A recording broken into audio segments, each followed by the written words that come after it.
Interview की translation कर रही हूँ, जिसमें ये लोग इस सीरीज की फनी मेमोरीज अपनी ऑडियंस के साथ शेयर कर रहे हैं।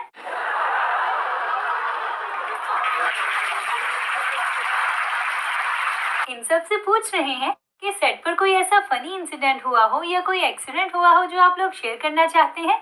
तो इंगिन कहते हैं कि मैं बताता हूँ कि मेरे साथ क्या हुआ था। तो इंगिन बता रहे हैं कि लास्ट ईयर जब हमने फर्स्ट एपिसोड का फर्स्ट सीन शूट करना था, तो उस सीन में मैंने तीर से वार करना था। तो मैंने जो कमान पहनी हुई थी उसकी जो स्ट्रिंग थी वो अगली तरफ थी, यानी कि मैंने उसे उल्टा पहना हुआ था। मेरा एंगल ठीक नहीं था तो वो उल्टा गलती से मेरी तरफ ही चल पड़ी।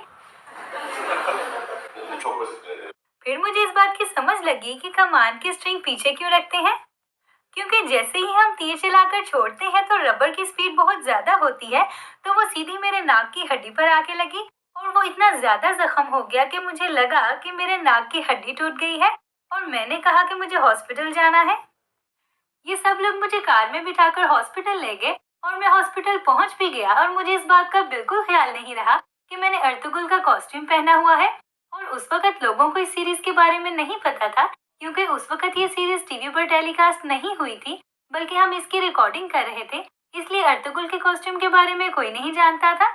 तो मेरे कॉस्ट्यूम के अलावा तलवारें और चाकू वगैरह भी मेरे कपड़ों में थे और ऊपर से मुझे चोट भी लगी हुई थी। और मैं तेजी से एंटर हुआ तो एक औरत ने मुझे कहा, मिस्टर इंगन बे। तो मैंने कहा कि मेरी नाक पर चोट लगी है। तो उसने कहा कि ऑफ कोर्स आप अंदर आए, मैं आपका एक्सरे करती हूँ। तो जब मैं एक्सरे रूम में एंटर हुआ तो औरत ने मुझसे डरते हुए पूछा कि आपके पास कोई हथियार है, क्योंकि बीप हुआ है।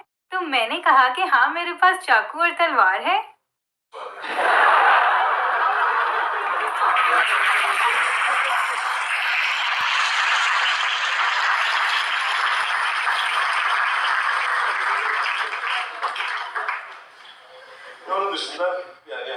इसके अलावा मेरी पूरी बॉडी पर तलवारों से जख्म हुए थे और मेरे माथे पर भी निशान थे, क्योंकि प्रैक्टिस करते हुए मैं बहुत ज्यादा जख्मी होता था। और हमारे ट्रेनर ने भी कहा था कि अगर तुम लोगों का खून रियल में नहीं निकलेगा तो तुम लोगों को पैसे नहीं मिलेंगे। और इसके अलावा बहुत से एक्सीडेंट हुए, लेकिन थैंक गॉड कि मैं कभी घोड़े से नहीं गिरा। और इसके अलावा बहुत एक्सीडेंट्स होते थे। सलजान बता रही हैं कि मुझे कोई जख्म नहीं हुआ, मैंने लोगों के साथ फाइट भी किया है, लेकिन मेरे साथ कभी कुछ ऐसा नहीं हुआ। ये बहुत ही ज्यादा फनी था और अनबिलीवेबल भी। आपसे मैं इंगन की यही स्टोरी लोगों को बताऊंगी, क्योंकि मेरे साथ ऐसा कुछ नहीं हुआ।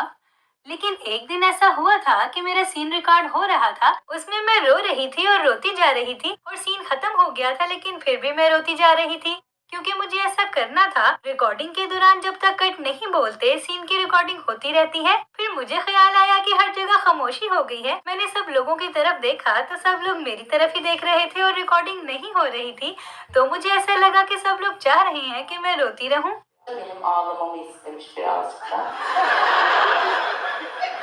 आगे से डायरेक्टर कह रहे हैं कि मुझे कट कहना होता है और स्टॉप कहना, लेकिन मैंने ये फिगर आउट किया कि मैं ये नहीं कहता। वो बहुत अच्छा रो रही है। मैं कैमरामैन के पास गया और मैंने उसे कहा कि यहाँ से सीन कट कर देना, लेकिन कुछ बोलना ना, उसको कुछ देर और रोने दो। शूटिंग स्टॉप हो गई और सेट पे सलजान के रोने के अलावा किसी की आवाज नहीं थी और वो रोते जा रही थी।